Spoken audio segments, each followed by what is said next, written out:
Chapter 4. The Curiously Rude Caterpillar. The new friends, one a queen and the other a talking rabbit, walked up a beautiful winding garden path filled with colorful flowers as the sun started to lower in the sky. The queen stopped and stood on the cobblestone path for a moment, taking in the splendor of the peaceful garden. She loved how the golden light blurred the vivid colors, making the landscape look as if it were painted in watercolors. She took a deep breath, happy to be out of the company of the Tweedles, and allowed herself to admire the splendors of this land she supposed was hers. She found herself in awe of an enormous tree that was at the center of the garden. Its branches stretched on either side like it was waiting for an embrace. When she and the rabbit took a closer look, they noticed a number of small corked glass bottles tied to the tree branches with ribbon, and attached to the ribbons were little tags with the words "Drink Me" written on them. This was the sort of mystery and adventure the queen was hoping for, not being waylaid on the road by juvenile men fighting over a rattle. "Now this is intriguing, Rabbit. What do you think? Should we?" she asked, plucking one of the bottles from the tree and holding it for him to see. She loved the way the glass bottles sparkled in the fading sunlight. "I wouldn't advise it, my queen. Perhaps just put one in your pocket for later." The rabbit eyed the tree suspiciously. He looked so small to her standing beneath the tree, but then again, rabbits were small creatures. Somehow she had begun to think of him as a person, and had to remind herself he was not. Nevertheless, she wished that he was bigger, so they could speak eye to eye without her constantly having to stoop down, which was uncomfortable, and would make her look smaller in stature to her subjects, should she encounter any. Never mind the fact that she found herself worrying about him being such a small rabbit in a big world. "I think I will drink it, Rabbit. Perhaps just a sip. What will it hurt? How are we going to learn anything about this place if we don't partake? Come on, Rabbit, join me," she said, uncorking the bottle and wiggling it before him as if she were trying to tempt him with a confection rather than a mysterious liquid they found on the side of the path. "I don't think I will, Your Majesty, but thank you all the same." "Very well, Rabbit," she said, taking a sip. "It's quite tasty. You should have some." She took another sip and hiccuped rather violently, causing her entire body to jolt. "Rabbit, what's happened? It looks as if you are growing larger in size." As she watched her friend grow taller, she wondered if she had acquired some magical wish-granting power, because she had just wished they were closer in size. "No, my queen, it's not I who have grown, but you who have shrunk." He eyed her with quite a peculiar expression. "I think you're right, Rabbit." Everything around her was enormous. The tree, which was already quite large, seemed impossibly high, and suddenly she realized what it was like to be smaller than a rabbit. She made a silent promise that she must always protect her new little friend. Well, this is an interesting development. She wondered if she didn't prefer to be this size, as just moments before she wanted him to be the same size, and now they were. It pleased her more than she thought it might. "Indeed it is, Your Majesty. Perhaps we should look for something to make you tall again." "We shall see, Rabbit. We shall see." "I think I like being small. It is quite nice to speak with you eye to eye," she said, smiling. "Besides, if I weren't small, then I wouldn't be able to venture into that little cave and see what is causing that curious smoke. See there?" She pointed to an overgrown area the queen would never have been able to go through if she hadn't drunk the contents of the bottle she had, just by chance, found hanging on a tree right outside this mysterious cave. "I think this is all by design, Rabbit," she said, with a mischievous grin as she took to the path, motioning for the rabbit to follow her. "Come on, Let's see what is in there. But what about the servants? Tell them to wait. She was far too excited to wait herself and rushed off, leaving the rabbit to deal with the servants. He caught up with her, out of breath, a few moments later. The inside of the cave was dark and smelled strongly of incense. It took a few seconds for her eyes to adjust, and when they did, the queen blinked. Though nothing about this day had been what she would consider normal, she still was not prepared to find a peculiar large caterpillar sitting upon a particularly tall mushroom. It took her several moments to remember that it was not the caterpillar, but the queen, who was of a peculiar size. The caterpillar was quite ordinary, except for the fact that he was smoking a pipe, which she presumed was the source of the smoke. The caterpillar took no notice of the peculiar-sized queen of the rabbit. His back was to them as he took long puffs from his pipe and blew out the smoke in a wild dance of long tendrils, curlicues, and circles. The rabbit cleared his throat in an attempt to get the caterpillar's attention, but when he turned to see what the noise might be, he didn't see them standing beneath the tall mushroom, and promptly went back to what he was doing. This is intolerable. Dancing men in schoolboy clothes, shrinking potions, and now I'm being ignored by a smoking caterpillar. This is too much, thought the queen. But she didn't share her thoughts aloud, and certainly not with the rabbit. She had lost her temper far too many times already that day, and she didn't want to be a tiresome person who did nothing but complain. She reminded herself that this might not be too much at all, and in fact could be considered more than tolerable. She had no basis for comparison. For all she knew, this was the way things were, though a voice inside told her it was not. Nevertheless, she decided the best thing to do was climb upon a smaller mushroom so she could get the caterpillar's attention.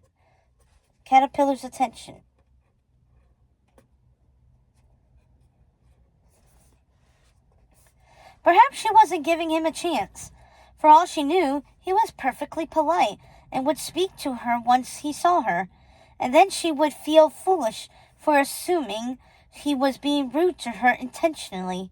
So even though she hadn't had much luck with climbing things that day, she saw no other course of action but to climb onto a mushroom so she could speak with a caterpillar that was 3 times her size. Normal, indeed. Once she had a better view of the creature, she found herself rather mesmerized as he sang an unusual song in a rather condescending tone, not to mention his antenna. Even though he had a strangely human face and protruding lips that produced large purple smoke rings, admittedly, she should have introduced herself immediately, especially after all the hoopla she had gone through with the Tweedle brothers. But she just stood there staring at the insect. She would think she had never considered insects to be of much consequence before that day, except the truth was she didn't know if she had ever considered such things. "Who are you?" the caterpillar asked, startling her. Puffs of smoke drifted from his mouth up and out of sight. The queen didn't know how to answer because she didn't really know who she was. She decided this time she would take the rabbit's advice and not admit to anyone this was her first day. But before she could answer, her sweet furry friend chimed in. "This, is the Queen of Hearts," came the white rabbit's voice from below. He was standing just under the queen's mushroom, doing his very best to project his voice. She had to admit that despite the circumstances, he sounded rather official, which in turn made the queen feel official. It was funny. She had almost forgotten she wasn't just on an adventure with her friend, but she was the queen, and this was her first outing in an official capacity to meet all of her subjects. Leave it to the rabbit to keep her on track.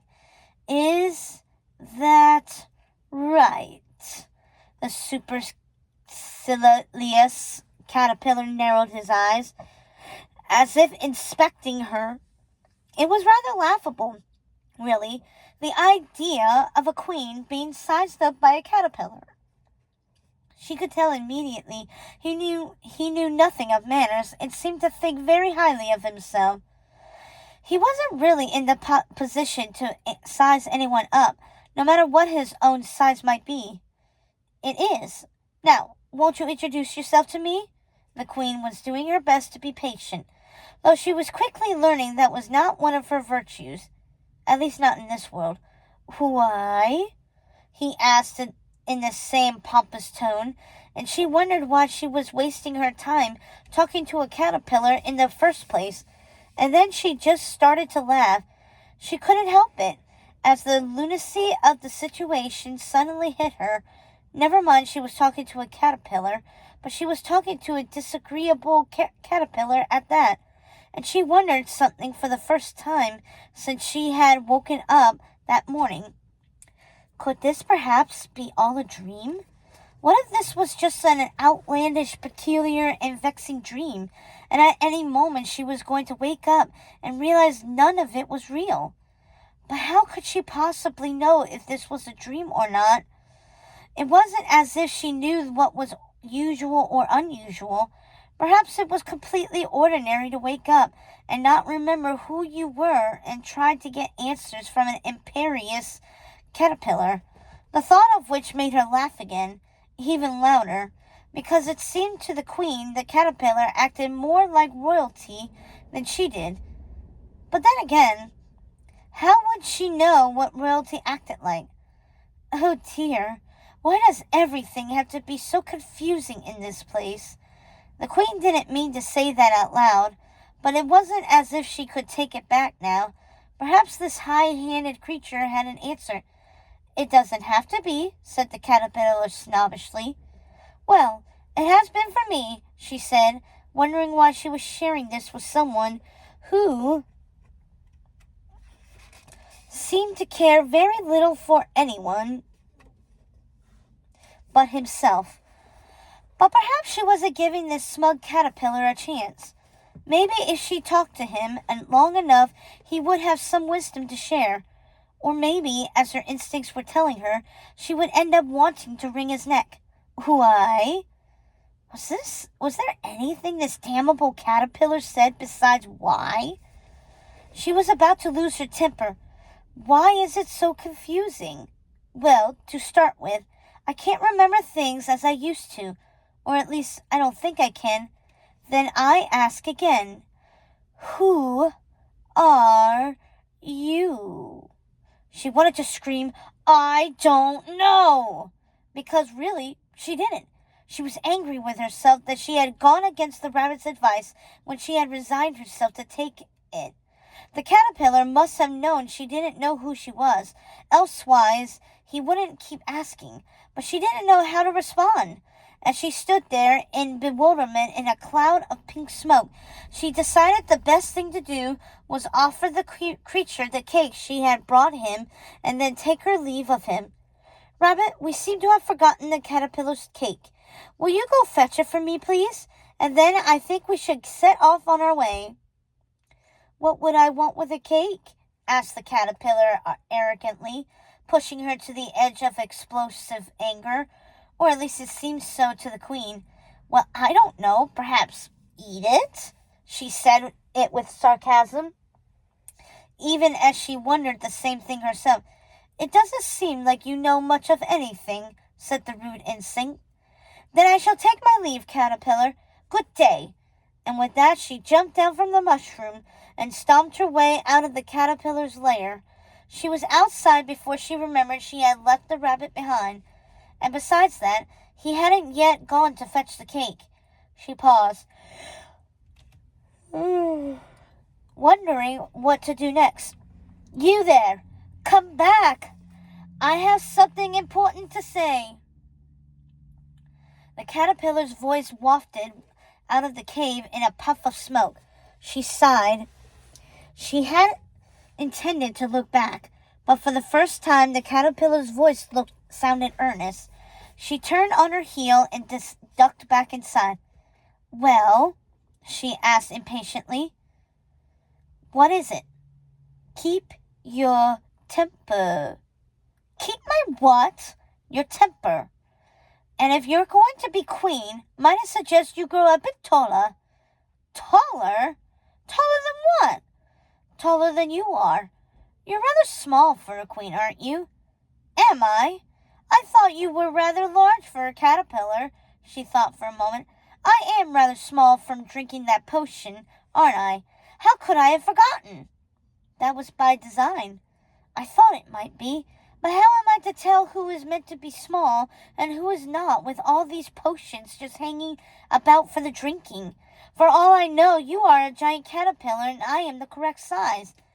"I guess it depends on perspective. It's been my impression that humans, especially kings and queens, like to be bigger than those who serve them." "And what about Rabbit there?" she asked, gesturing to her furry white friend, who had caught up to her and now stood at her side. "Would you say he is the size of an average rabbit? I think we could both do with growing a bit larger." "What do you know of the average size of rabbits, or even the average size of anyone?" "Today is your first day. For all you know, you started out small and just thought you shrunk." The caterpillar gave her a knowing look. "But you just said the shrinking was by design." Did I? You can't trick me. Besides, my queendom didn't seem particularly large when I awoke. If I had already been the size of a caterpillar, wouldn't everything have been far larger?" "Oh, this doesn't make any sense. I think you're trying to confuse me." "Am I?" "I think you are, and I have no idea why." "I am just telling you the truth." "I am sorry if you don't want to hear it. I have no evidence that anyone here except for Rabbit tells the truth." As she spoke, she wondered if there even was such a thing as truth in a place like this. "Your Majesty, I assure you the potion you drank just moments ago did indeed make you smaller," said the rabbit. "Too right. Thank you, Rabbit. Now please, Mr. Caterpillar, won't you tell me how to grow larger again? As you so aptly pointed out, queens like to be larger than their subjects. Well, I think it might be fun to be small. Eventually, I will need to return to my castle, and when I do, I should much prefer not to sleep in a mouse hole or a doll's house." The queen wondered if that might be preferable to sleeping next to a stranger, though she did not say so aloud. "Everyone knows," said the caterpillar, "that mice live in teapots." "Teapots? What kind of mouse lives in a teapot?" "The dormouse." "The dormouse? Why ever is he called that when he lives in a teapot? Teapot mouse is an absurd name. Please show some common sense." The caterpillar seemed to enjoy the queen's confusion. "But you are being nonsensical," the queen cried. She was well past trying to hide her anger. She felt it bubbling inside her, growing larger and filling up her body, making her heart race and her head spin. There was no way she was going to be able to keep this inside, and it would all explode into rage or tears. She feared if she did begin to cry, she would ever be able to stop. And so rage was the far more appealing of the two. She felt her face turning red with anger. "Hold your temper," the caterpillar said sternly, blowing a puff of smoke in her direction. "I will not hold my temper, and I will not take orders from a pompous, supercilious, self-important, overblown, puffed-up butterfly larva. And I will not take a cake from a diminutive, hot-headed queen. Then you should have no quick cake, Rabbit. I think it's time we take our cake elsewhere." She turned to leave, then looked back one last time, her rage exploding. "And for the record, it is you, sir, who is absurd. You and this place. I am done here, Rabbit. Come along." And with that, she rushed off. But once the queen got back to her servants, it was she who felt absurd, standing there so much smaller than everyone. She realized the caterpillar was right. Queens do not like being smaller than their subjects. And just as she was about to complain about their last encounter, she realized the rabbit hadn't followed her back to the path where the servants were waiting for them. "Rabbit, where are you?" "Rabbit?" she called out. But before she truly began to panic, she saw his white ears emerge from the bushes. "Thank goodness you're okay, Rabbit. That was outrageous. Remind me never again to speak to caterpillars who don't even have the decency to turn into butterflies." "Well, he did give me something to pass along to you, Your Majesty. It's a piece of his mushroom, he said with a sly smile as he showed it to her. "Disgusting! What would I want with a piece of his dirty mushroom? Is this place getting to you, Rabbit? Are you quite all right? Trying to give me a disgusting mushroom as if it's a rare gem?" "Your Majesty, please, you will like this mushroom, I assure you. Apparently, if you eat it, you will grow large again." "I see. Well, thank you, Rabbit. You are proving yourself most helpful. I dare say this excursion has been very unproductive. The only helpful creature we've met was a giant raven. But come to think of it, we didn't actually get to meet it, did we? Though it did seem to enjoy the cake, so there is that, Your Majesty." "There is that, little rabbit. So where do we go next?" "Are you sure you want to keep going? It is getting dark, and we might want to think about getting back to the castle, if you don't mind the suggestion." "I want you to always feel like you may make suggestions, Rabbit, but that doesn't guarantee I will take them. I say we venture forth, but first, maybe a bite of that mushroom. How much do you think it will take to get back to my original size?" "I don't think original size factors in, considering we don't know anything other than today." "True. Why don't we both take a bite and see what happens?" "Me, Your Majesty." The queen thought the rabbit looked adorable with his little paw pressed to his chest, his eyes full of wonder that she should suggest he, too, should take a bite. "Why not? Wouldn't you like to be bigger? I quite like us being the same size." "Why not, indeed," said the rabbit, and they each took a bite. "Oh, no. This will not do," said the queen, realizing they were now looking down upon the treetops of the forest. "I wish these pesky clouds weren't in our way, else we might be able to see the entire kingdom from up here." "Indeed, Your Majesty, I think we ate too much." "Oh, this is far too large, Rabbit. What do we do?" said the queen, wondering what the servants thought of them now towering over them. Were they afraid? She didn't know. She couldn't see them from such a height. The rabbit bent down and plucked a bottle for each of them off the tree with a giant paw. "Here, take a sip of this," he said, producing the bottle of shrinking potion for the queen, keeping one for himself. "I wouldn't dare. I don't want to be small again. Oh, this is the worst day I have ever had." "So far as you know, it's the only day you've ever had," said the rabbit. "Come on, Your Majesty. Let's just take the tiniest of sips until we are the right size. What do you say? And how do we know what size is the right size? I suspect we will know when it happens." The queen took the cork out of the bottle and took a tiny sip, which instantly made her shrink down a few feet. She looked up at the white rabbit, who was now towering over her. "How does it feel to be taller than everyone, Rabbit?" she called up to him. She had to admit he looked rather impressive from this vantage, though it would not do at all for him to stay larger than her, of course. "Rather peculiar, but not at all disagreeable, my queen," he said, laughing. "I feel quite important." "Yes, well, that's enough of that, then. Come down now, please." The rabbit held the tiny bottle to his large muzzle and took a small sip. Within seconds, he had shrunk down to her size. "Ah, there you are. Yes. Will this do then, Rabbit? Would you say we are the right size now?" asked the queen. "I think not, Your Majesty. See." He pointed down to the servants, who were still considerably smaller, or depending on one's point of view, the queen and the rabbit were still considerably taller. Too right. One more sip, perhaps, a slightly bigger one this time. Ready? Asked the queen. Ready, said the rabbit. They both took another sip, and with a jolt they shrunk again. This seems about right, said the queen, comparing her height to her servants, who still looked much smaller than her, or considering from their perspective. It was she who looked much larger than them.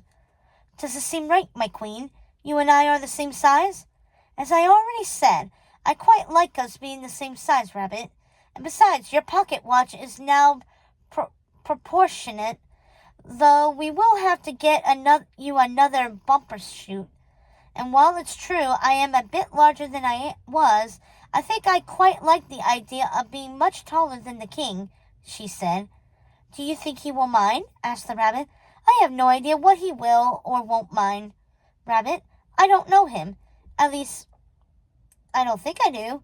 But let's keep the rest of that mushroom in some of those portions in case we need them again.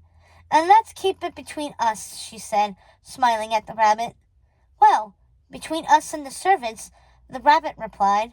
But when the rabbit and queen turned their gazes from each other, they found that the servants were gone. Rabbit, where did they go? They were just here. How could they have gone in a flash like that? The queen looked in every direction, trying to catch sight of them. Do you see any tracks? This is outrageous. Why would they have left like that, without a word, or by your leave? By my what? Your leave, your majesty. They are not allowed to leave without your permission. That's true, the queen said, and it began to dawn on her that she had quite a lot of power. I did not give them permission to leave. This is very strange, Rabbit. How could we lose an entire group of servants in the blink of an eye? Do you think there is magic in these lands? Well, it does have potions to make you shrink and mushrooms that make you grow. So it wouldn't be unreasonable to think so. True. Well, we have to find them, Rabbit, and we have to be careful. Look, your majesty, I think they went this way. The rabbit bent to the ground, his nose twitching. This looks like their tracks, does it not? And look, here are impressions made by the wheels of a cart, leading down that path. The queen's gaze followed the path into a dark, brambly wood. But this is curious, don't you think, Rabbit? What would cause them to go in there? It does look rather foreboding, doesn't it? I mean, really, who goes wandering into a dark forest right as the sun is going down? And how did they manage to slip away so quickly without us noticing? I suppose we weren't paying attention, your majesty. Perhaps they were afraid of all our growing and shrinking. We were rather occupied by our height dilemma. Our heads were in the clouds, one might say. Indeed so, Rabbit. We'd better see what happened to them. Should we follow the path, then? Didn't those Tweedles say this was exactly the direction we should avoid? The rabbit looked a bit nervous. Did they? I don't recall. Look, Rabbit, the last thing I want to do is go into this dark forest, but I don't see a way around it. I have a duty to my servants, even if they are too dim-witted not to wander into places unknown. Isn't that exactly what we decided to do today when we set off on this adventure? Venture into places unknown? While I agree, I must point out there is a difference between a sensible adventure and traipsing off into a dark, scary-looking forest right as the sun is going down. I think we both have more sense than that. But there is nothing for it. We have to go after them. Just think of what might befall them if we abandon them to this dreadful place. I can't imagine anything more dreadful than the caterpillar, said the rabbit. The queen loved it when he said such things. It made her laugh because it sounded like something she would say. If anything about this place was a success, it was befriending the white rabbit. You sound as annoyed as I am, Rabbit.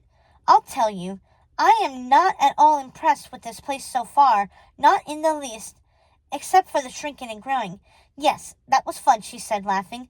Perhaps there is more fun to be had. I doubt we will find it in that forest, said the white rabbit, pointing to a sign that read, Toji Wood. What does it mean, Rabbit? I don't know, but if I were ventured to guess, I would say it means dark and foreboding. Oh, Rabbit, muster up some courage. We're off to the woods to save our friends. Your servants, Your Majesty, not your friends. Yes, yes, Rabbit, you are always right. May I quote you on that, Your Majesty? Best not to, Rabbit. You know how queens can be. Or maybe you don't. I certainly don't, having just become one, but I'm sure you can imagine. I do hope you won't be one of those queens who throw their subjects in the dungeon or chop off their heads over the slightest offense. Don't be silly, Rabbit, the queen said, marching confidently into Dolgy Wood. If I chop off someone's head, you can be sure I will have a good reason.